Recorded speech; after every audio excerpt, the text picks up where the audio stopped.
Welcome back. Now we're going to start talking about gendered oppression and how the various intersections of identity affect that oppression. All gendered prejudice is a form of sexism. Sexism is discrimination or prejudice based on the idea that one gender is better than others.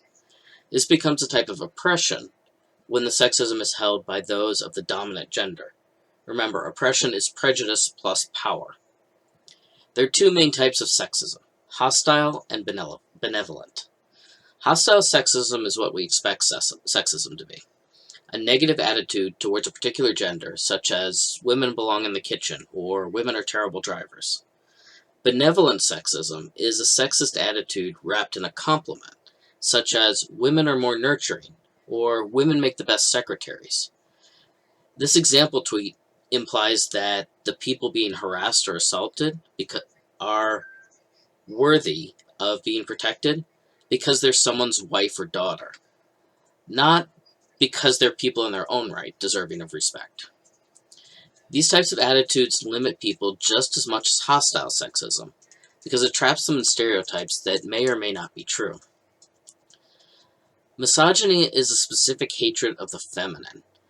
The example I used in the first week, "that guy is a pussy," is an expression of misogyny, because it equates a female body part, often associated with femininity, with weakness.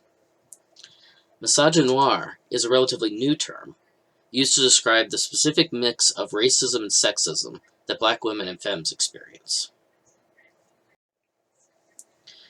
Gendered violence is another form of gendered oppression. While women and transgender people have committed gendered violence, the overwhelming majority of these acts are committed by men and constitute an oppression because of the power men hold in society. Sexual harassment is any unwanted sexual behavior. That includes sexual advances, touching, jokes about sex and sexual orientation, descriptions of sex or sexual fantasies, explicit photos, and pressuring someone to have sex. The key to all of this is that it's unwanted. All of these things I just listed are perfectly fine if both people want it to happen. A big component to this is power. Is the person on the receiving end free to say no without risking further harassment, discomfort, loss of a job, or even violence? Sexual assault is unwanted contact. This includes everything from touching more sexually explicit areas to coercing someone to perform a sexual act to actually forcing someone to have sex through violence or threat of violence. Intimate partner violence, sometimes referred to as domestic violence, refers to physical, sexual, or psychological harm caused by either a former or current partner or spouse. Again, the key here is power. Many IPV perpetrators use threats and coercion more than actual violence, but in all cases, the victim feels as though she or he cannot leave the relationship. There are gendered expectations for who does what regarding maintaining a family and other relationships, much of it invisible and unrecognized.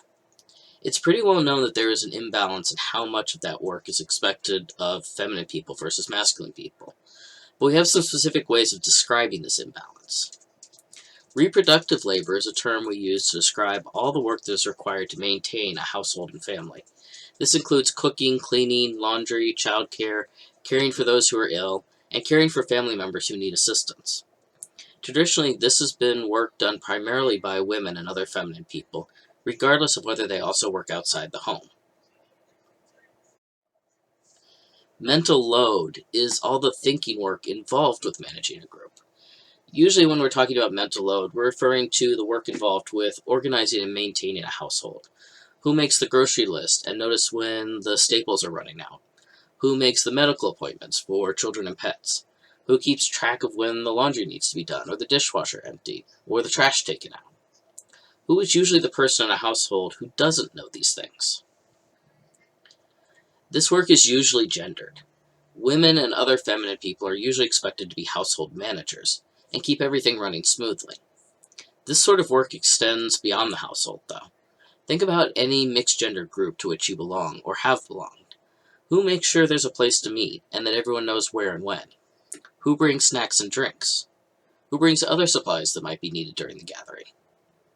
Again, almost always this work is done by women and feminine people, and is usually unrecognized and unacknowledged.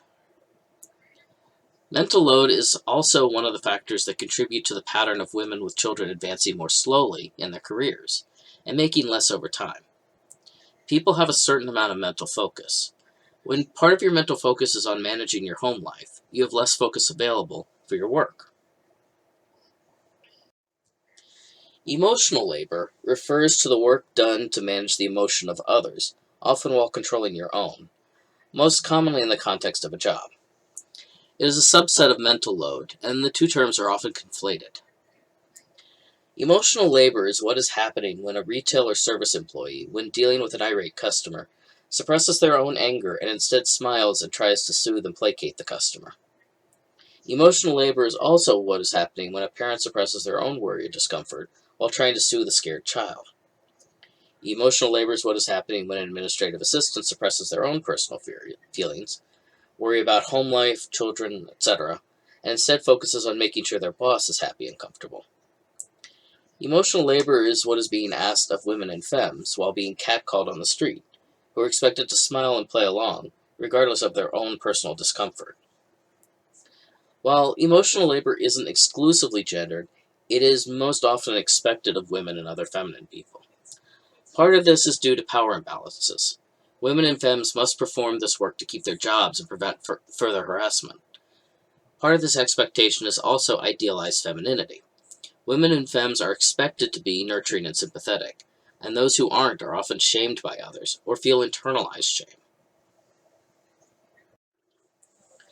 We spoke about the intersections of gender and class last week, but as a recap, many professions are still very much gendered. Work that is gendered feminine is less likely to be valued and less likely to be well compensated.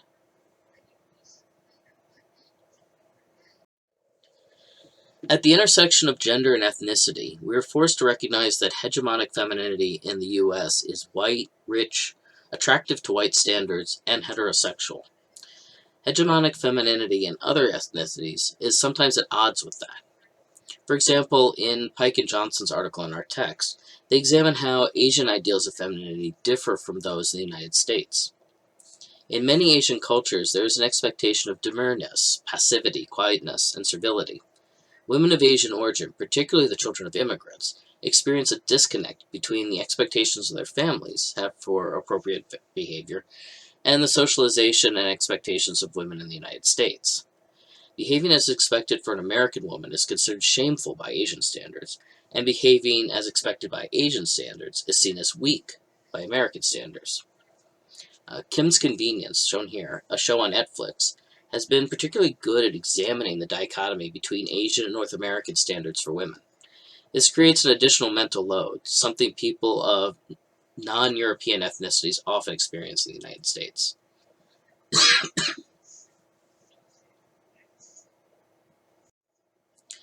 In addition to all of the mental and emotional work most women and feminine people are expected to take on, Black women, and to some extent women of other races, are often required to perform significant emotional labor to exist safely and productively in predominantly white spaces. Because many white people are uncomfortable with blackness, and in particular black femininity, Black women must work to hide their true selves. There is a particular etiquette expected of Black women in predominantly white spaces, to be always quiet, always calm, always modest, regardless of the situation. In short, to always be as inoffensive as possible. Black women are not permitted to bring their full selves to predominantly white spaces without fear of reprisals, whether that's while at work, while out shopping, or while participating in predominantly white organizations like PTAs or neighborhood groups. One aspect of this emotional labor is something called code switching. Put simply, code switching is when you speak differently depending on context. To some extent, all of us do this. We speak differently around our friends than we do at school or work, or at a presentation or interview. For people with dominant identities, particularly with regard to race and ethnicity, we do this because of societal expectation. But the consequences of failing to code switch properly are not particularly drastic for people with dominant identities. For people with a marginalized identity or race, failing to code switch in the proper context can be dire. People with marginalized identities code switch for survival, not just societal approval. Next, we're going to watch a couple videos where Black women describe their experiences working in predominantly white spaces, and then an exploration of code switching. I hope you appreciate them. Before we go, I can't end this discussion about gender and gendered prejudice without recognizing the woman we just lost. Justice Ginsburg spent her legal career working towards making the law more equal for women. She helped found the Women's Rights Project at the ACLU, and in that role argued over 300 cases regarding gender equality. Her legal work helped set the precedents for using the 14th Amendment's Equal Protection Clause to include gender as well as race, and her work as a Supreme Court justice canonized that principle. It's hard to overstate her influence in the area of gender in the law. If you examine almost every aspect of life that has changed for women in the U.S. since the 1970s, there's a good chance Ginsburg was involved at some point. She broke many barriers personally for women as well as for Jews. She wasn't perfect, and it's easy to pick apart her career for times when she did not do what we now consider the right thing. But in the sum of her life, she made the world better for many people. Yehi Zichra Magapecha. May her memory be a revolution.